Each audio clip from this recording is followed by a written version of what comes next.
Welcome back. We're talking about the deployment of U.S. Special Forces in the global war on terror. Let's get back to our panel. Peter, just getting back to what Mike said earlier on, some kind of analysis is done when the Pentagon and the White House looks at the high-value targets that they want to go after. But if you look at some kind of risk-benefit analysis, where does that put us? Well, I think we want to step back for a second and look at this from the outside, meaning everywhere else in the world except the United States. In the last 15 years, the United States has unilaterally declared that we are entitled to send troops, special forces, aircraft, drones, whatever we determine is sufficient to kill people in countries all around the world who we decide deserve to die. This becomes the question of radicalization that just simply can't be dismissed as a talking point here. Whether we're talking about kidnapping people out of their countries, or whether we're talking about killing them in their countries, and whether we're talking about killing only bad guys as if that was magically possible, or if we're understanding that we're also killing lots and lots of collateral people, we have to ask, how can this not create more terrorists? How can we not, in a region of the world in particular where revenge culture is very important, not be creating more bad guys? And if you're still not sure of the answer to that, I simply refer you back to the last 15 years.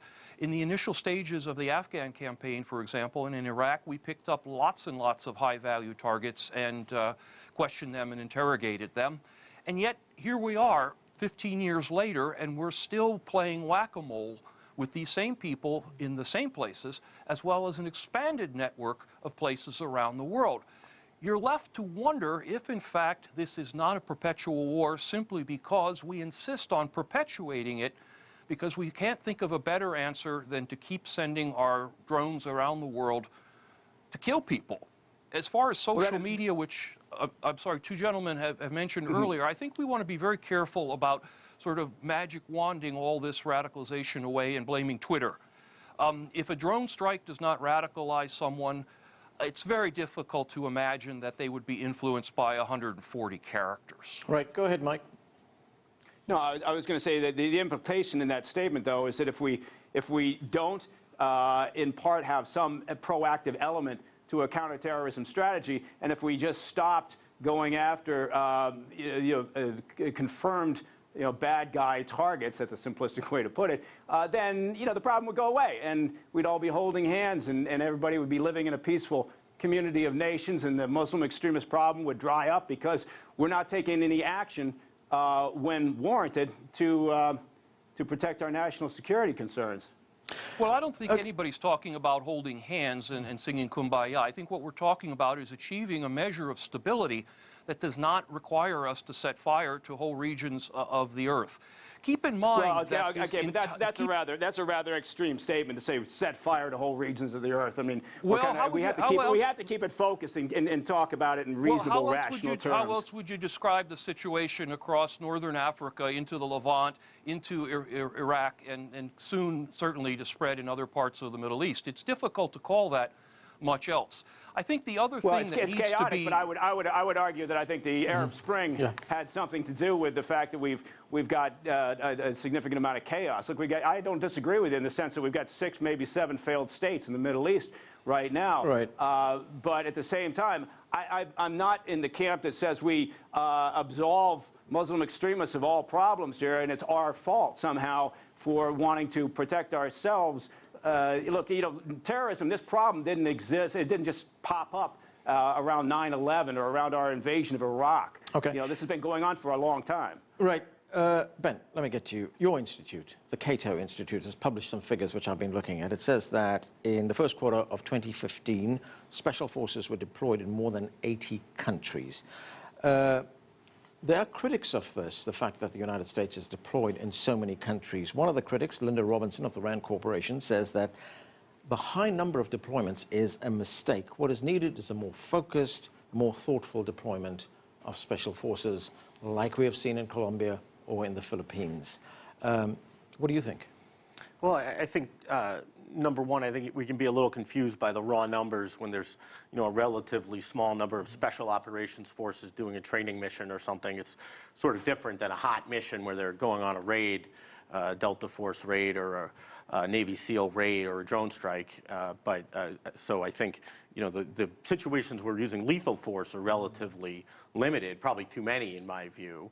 But I think whether it's drones or special operations forces, there's a tendency in the United States to believe that we have a magic wand. We have a magic wand with air power or a bunch of guys who are so well trained that we can sort of avoid the human and financial costs of war and just send in a small group of people and solve our problems. And I think we've been for a long time in the United States subject to this kind of dream that there's some sort of magic wand technological solution from the air or with a small group of people, and the history of it is pretty bad, and drones haven't changed that. I think one thing to point out, following on the discussion, is it's very difficult to say how well this stuff is working. There's so few studies. I mean, our government in some ways is guilty of not making even minuscule efforts, at least in the public sphere, to say, this is how we judge if this is working or not. This is our cost-benefit analysis. We don't see hardly any of that. So I think, you know, that's one more reason to have a debate, that some of that information might leak out or come out in a public forum if we debated it more. Frank, when we look at this... let me invite you simply, Anand, you shared with us the idea of let's go to the sources.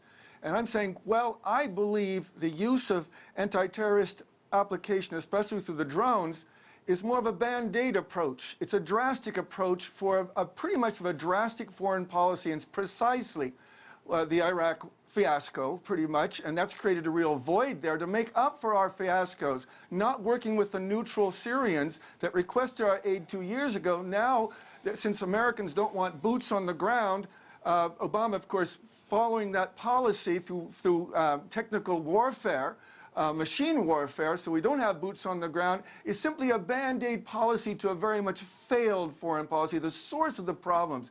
And Nan, I think you stated that, and I think we're all getting to that, is revamping our foreign policy, working with these countries, working with the neutrals. There were non-aligned Syrians that wanted to work with us, and now the president comes out recently and saying we've got to help them. They've been integrated with some of the rebel groups that are either in charge of, headed by al-Nusra or al-Qaeda. Where do you find them? Well, it's a little bit too little too late. Well, let's make up for it now. We're going to help the Kurds. The Iraqi army is not doing so hot, but then we'll make up for it through the drones. Okay, Peter, what's the alternative to this? I mean, does a country like the United States say, okay, this is not working, what we've got to do now is send in, what, engineers, builders, plumbers, bricklayers, and say, this is the way we're going to beat this?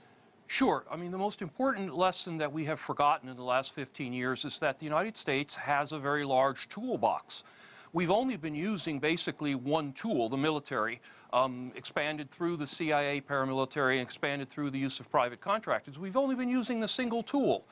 Our attempts to do what, for example, the Chinese have done in Africa have failed in other places because of implementation. But right now, the most common American for someone to encounter overseas, at least in the third world, is going to be wearing a uniform.